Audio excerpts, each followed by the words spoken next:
بڑے سخت گیر لوگ ہیں، میری لاش کے ٹکڑے ٹکڑے کر دیں گے، تو برداشت کر لے گی؟ تو حضرت اسماء نے پتہ کیا دلیرانہ جواب دیا تھا کہ بیٹا، بکرے کو تکلیف صرف ذبح ہوتے وقت ہوتی ہے، جب اس کی کھال اتارتے ہیں پر اسے کوئی تکلیف نہیں ہوتی، جب اس کے ٹکڑے ٹکڑے کرتے ہیں اسے کوئی تکلیف۔ تو کہا بیٹا حوصلے کے ساتھ رہنا، صبر کے ساتھ رہنا، اگر تو حق پہ ہے پہلے یہ دیکھ لے، اگر آپ حق پہ ہیں، اگر نہیں تو توبہ کر کے حق پہ آئیں، اور اگر آپ حق پہ ہیں تو پھر آپ یہ ذہن بنا لیں کہ حالات بدلیں گے اور جو آپ کا نظریہ ہے وہ غالب آ کے رہے گا۔ اگر آپ حق پہ ہیں تو پھر اللہ آپ کو توفیق دے گا، لیکن زندگی میں ان چیزوں سے بچیں۔ امام اعظم کے خلاف سازش رچی گئی۔ امام صاحب رحمۃ اللہ تعالیٰ علیہ کے پاس ایک بی بی دوڑی، حضور مسئلہ پوچھنا، آپ عورتوں سے ملا نہیں کرتے تھے، میں نے سوال کرنا ہے جی، جلدی جلدی سے اندر آ گئی۔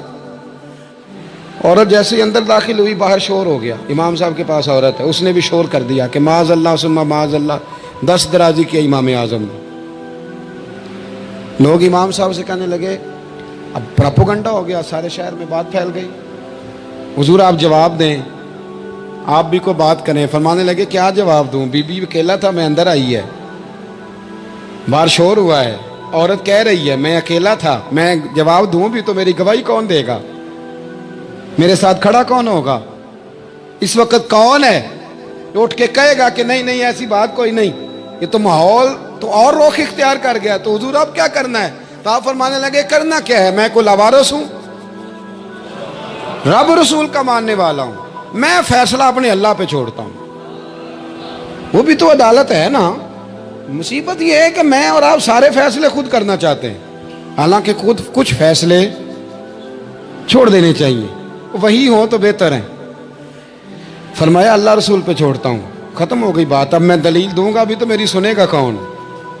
اس طرح کے ماحول میں کئی دفعہ آپ دلیل دیتے بھی ہیں تو کوئی سننے کو تیار ہے، وقت فیصلے کرتا ہے، کون سنے گا؟ فرمایا بس ٹھیک ہے، لے گئے پکڑ کے کوتوال کے پاس، تھانے میں بند کر دیا۔ اب اتنا بڑا امام ہے، تھانے میں بند ہے، عورت بھی باہر بٹھا دی گئی، امام صاحب نے اس سے کوئی ڈسکس نہیں کی۔ جب اندر تشریف لے گئے، سپاہی 2-3 کھڑے تھے، امام صاحب او ہو، رب کریم کے بندوں کا وہی طریقہ، امام صاحب نے وضو کے لیے پانی مانگا، اور پھر امام اعظم نے نفلوں کی نیت باندھی اور 2 رکعتیں پڑھ کے کہنے لگے مالک عزتیں بھی تیرے پاس ہیں، ذلتیں بھی تیرے پاس ہیں، تو جس حال میں ابو حنیفہ کو رکھے گا مجھے شکوہ کوئی نہیں، میں تیری رضا پہ راضی ہوں، جیسے تو چاہے میں راضی ہوں تیری رضا پہ۔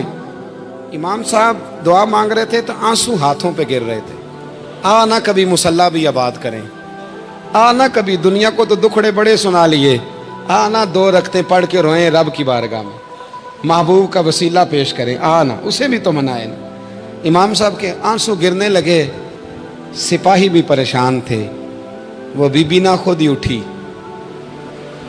اور امام صاحب کے قریب گئی، کہنے لگی پہلے مجھے دنیا والے کہتے تھے، اب میں سمجھ گئی ہوں آپ تو رب کریم کے نیک بندے ہیں، اب نہ روئیں، سویرے جانا ہے نا قاضی کی عدالت میں، تو میں سویرے گواہی دوں گی کہ میں نے جھوٹا الزام لگایا تھا، آپ ناراض نہ ہوں۔ امام صاحب فرمانے لگے اس سے نہیں بات بنے گی، اگر تو نے کچھ کرنا ہے تو جو میں کہتا ہوں وہ کر، امام اعظم تھے نا، جو میں کہتا ہوں وہ کر۔ اس نے کہا جی وہ کیا؟ آپ فرمانے لگے اب تیری گواہی سے بھی بات اور ہو جائے گی، اس کو کہہ لیا ہے، اس کو منا لیا ہے، اس کی منت کر لی ہے، اس کو رشوت دے لی ہے، حالات کا تقاضا اب اور ہے، اب اس کا جواب بھی کچھ اور ہی ہے۔ با پردہ عورت تھی، برقعے میں لپٹی ہوئی، اس کو گھر بھیج دیا، وہ کوتوال سے کہنے لگی میں بیمار ہوں، مجھے چھٹی دے دو، سویرے آ جاؤں گی، مدعی مقدمہ تو میں ہوں، اب مدعی کو تھوڑی کوئی باندھ کے رکھے گا۔ خاتون گھر چلی گئی، صبح قاضی کی عدالت میں مقدمہ لگا، امام صاحب رحمت اللہ علیہ کٹہرے میں کھڑے ہیں، یار بڑا مشکل ہوتا ہے معزز آدمی کا کٹہرے میں کھڑا ہونا، لیکن مخلوق تو فنکار ہے اس درجہ کے پل بھر میں، یہ سنگے در کعبہ سے بھی اسنام تراشے، تم کون ہو کیا چیز ہے داغے کبابی، لوگوں نے تو مریم پہ بھی الزام تراشے۔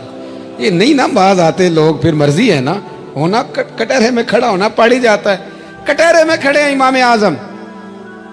تو قاضی پوچھتا ہے آپ کی بڑی قدر ہے، بڑی اہمیت ہے، تو آپ اس عورت کے بارے میں کیا کہتے ہیں؟ تو امام صاحب فرمانے لگے یہ جو کہہ رہی ہے اس سے پوچھ لیں. تو خود خاتون کہنے لگی میرا امام صاحب سے تعلق ہے. آپ فرمانے لگے ٹھیک کہتی ہے. ساری بھری عدالت سب لوگ حیران. حضرت تعلق ہے؟ فرمایا ہاں. کس طرح؟ فرمانے لگے میری بیوی ہے، زوجہ میری اہلیہ ہے. جناب کس طرح؟ فرمایا محلے کی بیویاں بلا لو، اس کے ابا کو بلا لو، چہرہ دکھا لو. وہ سارے لوگ جمع ہو گئے، چہرہ کھول کے دیکھا تو امام صاحب کی زوجہ تھی. امام صاحب نے اس خاتون کو کہہ کے بھیجا تھا کہ یہی برقع میری بیوی کو دے کے سویرے بھیج دینا، یہی والا برقع جو تو نے پہنا ہے اب گھر جا اور میری اہلیہ کو یہ برقع دے کے بھیج دینا. وہ برقع دے کے اس نے بھیج دیا. جب امام صاحب رحمت اللہ علیہ کی اہلیہ ثابت ہو گئی کہ یہ تو امام صاحب کی اہلیہ ہیں جو کھڑی ہیں، اب وہ جو سازش رچنے والے تھے وہ دائیں بائیں دیکھ رہے تھے. تو امام صاحب نے ایک بات کی جو بڑی شاندار ہے. فرمایا تدبیریں تم نے بھی کی تھی، پر جو تدبیر میرا رب فرماتا ہے نا، جو تدبیر میرا، فرمایا یہ ابو حنیفہ کی تدبیر نہیں، یہ تدبیر میرے اللہ کی ہے جو اس نے مجھے عطا فرمائی، مجھے سجھائی. اب قاضی صاحب نے حکم دیا کہ جتنے لوگوں نے الزام لگایا وہ سارے معافی مانگیں، وہ آئیں جس نے بات کی. بھائی وقت کو دیکھیں، فیصلے اللہ کے حوالے کریں. ہم لوگوں نے جھگڑے کر کر کے، دلائل دے دے کے، بحث کر کر کے معاملات کو اتنا الجھا لیا ہے. آپ یقین کریں ایک ایک خاندان کی 15 میٹنگیں اور پنچایتیں ہو جاتی ہیں پر رزلٹ صفر ہے. وہ جی وہ فلاں چودھری صاحب اس کے ساتھ مل گئے تھے، فلاں آدمی ادھر چلا گیا تھا. آپ تھوڑا وقت دیں، صبر کریں، استقامت کا مظاہرہ کریں. آپ دیکھیں حالات کس کروٹ بیٹھتے ہیں. کئی دفعہ صلح کی پیشکش کی جناب ابو سفیان کو، لیکن وہ مانتے نہیں تھے. حضرت عباس فرماتے میں نے کئی دفعہ انہیں کہا، حدیبیہ میں بھی میں نے کہا، انہوں نے سخت شرائط کے ساتھ صلح کی. لیکن جب حضور لشکر لے کے گئے نا میدان میں، توجہ ہے میری بات پر، 10,000 کا لشکر گیا تو پھر ابو سفیان خود اٹھ کے حضرت عباس کے گھر گئے. کہنے لگے میں نے تو آج آپ کے بھتیجے کی شان دیکھی ہے.